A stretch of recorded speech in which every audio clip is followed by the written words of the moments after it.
The world's coming apart. End of the first week in March 2026.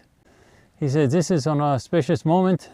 This is the crescendo time. This really is the time of going into the wilderness. And now you had to get to some level of achievement, technological achievement, as well as wealth, accumulated wealth achievement, in order to get to the point where you are today, where this stuff would actually make sense. So we had to have a time when the information could spread across the entire planet fast. So you had to have the internet, you had to have mass media, social media, you had to have everything sort of in place. And this had to be set up so that a lot of different things were inserted into the populace. You have concepts of human rights now, you have concepts of good and evil, and you know that something really bad is really bad. Even the Epstein files, you know that that's a bad thing. You had to be able to get to this point. And so Jesus was fundamental in doing that. And there were a lot of other prophets, a lot of other people that came in, but this took a lot of time to get you to this point. And now it's like a giant dinner on a table, and it's got to be smashed. It's got to be broken down because it's got too many of the influences. All those ancient gods were not gods, they were just in power. And they had armies and they have chips and they just abused, and they're pedophiles and they're just bad people. And they're still there. Actually, Ra, Zeus, and Baal are all the same person. So that guy is still there.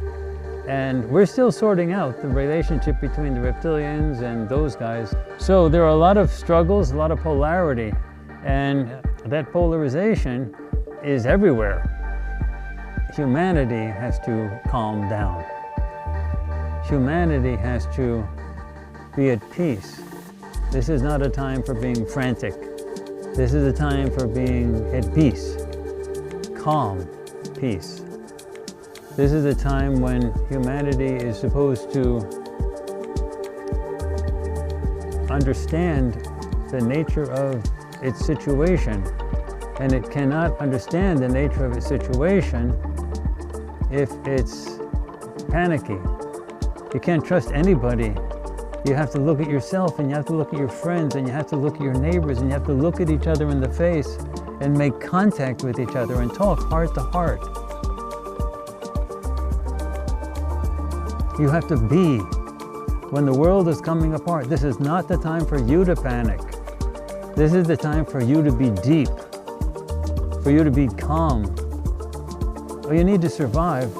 You need to be doing the normal stuff that you would to survive, to be preparing for things, making sure you have stashes of food and everything, all the normal prepper stuff. You have to be ready for the times when there'll be stresses in the society, but fundamentally you need to be calm. Only if you are calm can they do their job.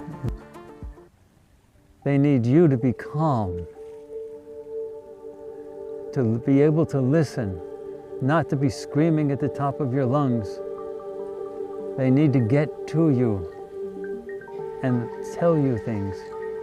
If you are calm, if you are mentally calm, they can speak to you and they will speak to you. This really is the time where the civilization is entering the wilderness. And when you enter the wilderness, if you enter in a panic state, you're going to die. It's not going to work. When you enter the wilderness, you have to be calm.